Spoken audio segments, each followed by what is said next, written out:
Alright, so you just heard about this game Among Trees. Maybe you read about it in a game website, maybe you've been keeping an eye on it in Steam. It's even possible that you've been watching a friend play it, and you're asking yourself, should I buy it? Is it worth what they're asking right now? Well, that's what we're going to cover here in this review, starting right now.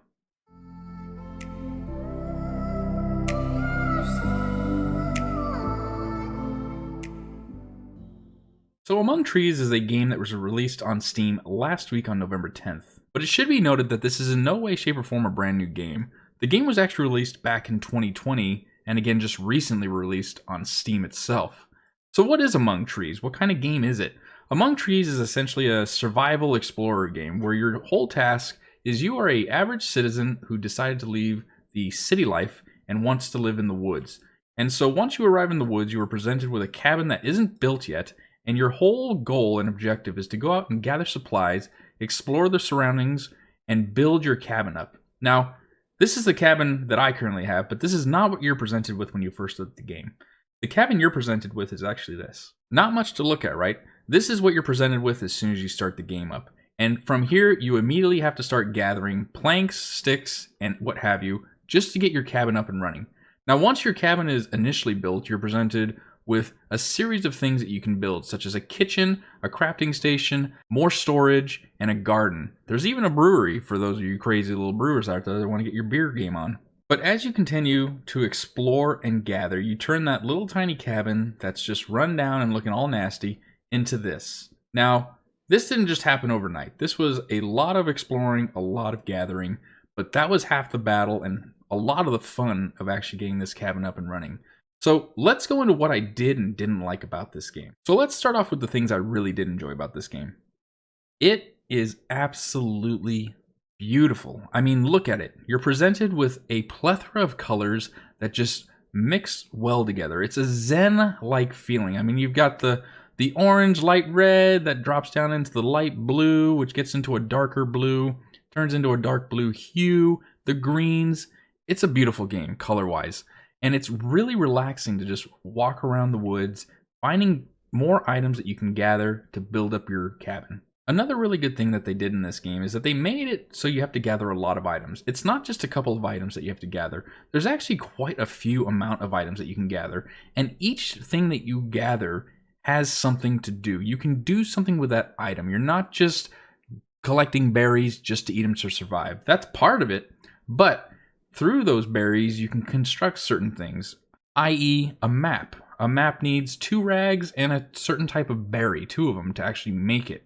So everything has a purpose. It's one of those games that really leads you to want to pick up every single thing that you come by. And granted, your backpack is not that big when you start exploring, but there is an option to build a bigger backpack.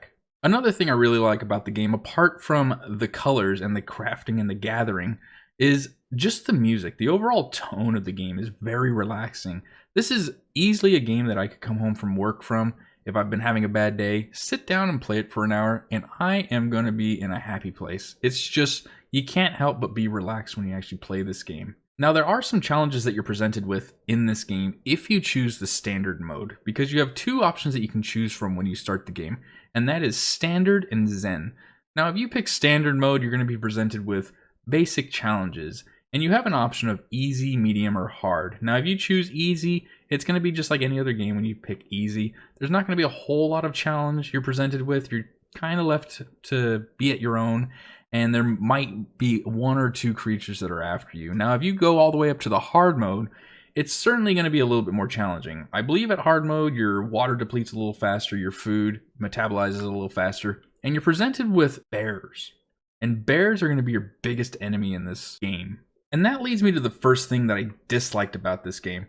Now, when you encounter a bear, it's on a set path that it's going to walk back and forth. Now, in order to get to this loot, I need to get by this bear. And all I do here is in this tall grass, I press crouch. And as you can see on the top, there's a triangle. Now, as soon as this bear passes me, I'm going to stand up and you're going to see that there's an eye that appears, which indicates to me that the bear can see me or I'm visible if he looks my way. But right now I'm crouched, and so you see that flat horizontal line. Well, that's essentially indicating that the eye is closed. Now, as you see, the bear walks right by me and he doesn't see me. But as soon as I stand up, there's the eye. Now, I can move around and he's not going to hear me. There's no noise factor in this game. I can even run, and he still is not going to see me. But the second he turns around, all I have to do is crouch down. To me, I'm not a big fan of this, only because it doesn't really present a challenge. As long as there's tall grass, and there's tall grass all over this looting area, and the bear is on a set path that he has to travel, as long as I'm in the tall grass, I'll never have to worry about him being a problem. When I first started the game and I ran into him unexpectedly, yeah, he mauled me to death. And that's okay. But as soon as I realized that the eye, once that appears, that means that there's a bear nearby, I never had another problem with a bear again. Because all you have to do is pay attention, keep your eye out, and once you see him, find a tall piece of grass and duck in it. And that's it. He could literally walk right over you and he still won't detect you. To me, that kind of takes away a bit of the challenge in the game. I was expecting that with a bear, I'd have to be a little bit more hardcore in my maneuvers and dodge, duck, weave in order to get loot, but that's just not the case. Now, another thing I really didn't like about this game is that as you look around searching for items to craft new items, such as backpacks, clothing, or upgrade your cabin, that's all you're doing. You have to go out, collect items, run back to your cabin, upgrade your clothes, and run back out. But what I found is once you upgrade certain things, like now if I upgrade something, let's say a kitchen, I never really have to worry about food anymore. The amount of stuff that you can cook and build in a kitchen will sustain you for the rest of the game. The challenge of trying to find berries because you're on your last little bit of energy and you're worried about starving goes right out the window, because all you need is like a couple sticks and any manner of mushrooms, which there is a plethora of them around your cabin, to throw them into the cooker, and you've got yourself a full jar of food that's going to sustain you for the rest of the day.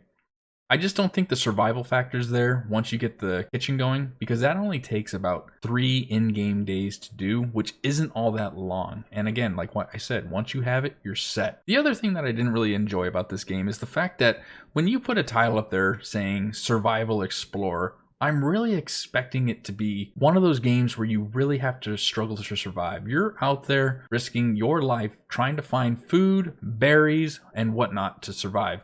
But in this game, it just doesn't really present that problem. I feel like this was more of a game, as I was saying earlier, just to be relaxed. There's not going to be any real challenge for you. Apart from gathering items to upgrade your clothes and upgrade the cabin, there aren't any missions in this game. There's no other goal other than that. Your sole goal is to go out just to upgrade your house. And I think that's a bit of a letdown. You don't really have to worry about snow coming in and freezing. You'll freeze at night if the sun goes down, but anyone who's anybody knows that once the sun starts to go down, you need to get back to your cabin. There's no elements that you have to worry about. There's no other challenge in this game. It's just a very basic survival explorer. So wrapping this up, I know this was a very brief review, but I just wanted to give you my opinion on the game so far and what I've experienced. Now, right now at the Steam store, I think they're asking right around $13 for this game. So to those asking, is it worth the $13? Look, if you're just looking for a game to be relaxed in, enjoy the beautiful scenery, go around and gather items at your own pace and upgrade your cabin at your own pace, then this is the game for you. For $13, you're really not going to regret it. I really feel that for the $13 that I've spent, I've gotten my money's worth out of it, and I've got hours into this game, and I really enjoyed it. It was by no means the hardest game I've ever played, not even remotely close, but I did enjoy my time playing it and getting my cabin up to snuff. Now, if you're that player that's out there looking for a hardcore survival where you're going to be challenged every step of the way and death is knocking at your doorstep, this is not the game for you. Don't even bother paying the $13 because you're really just going to be disappointed. So wrapping this up, guys, if you're just the casual gamer who wants to have a nice little explorer, go about it at your own pace, picking up items and upgrading with no real challenge set ahead of you, then this is the game for you. But like I said, if you're a hardcore gamer who's looking for a very challenging survival game, this is not going to be for you. Save the $13 and put that towards another survival game. Anyways, that's going to wrap it up for me, everybody. I really appreciate everybody stopping by and watching this review. If you liked the video, please consider giving it a thumbs up. Comment down below, let me know what you thought. And if you'd like to see more videos coming out by me really soon on a weekly basis, please consider subscribing. Until next time, I hope everybody has a great day.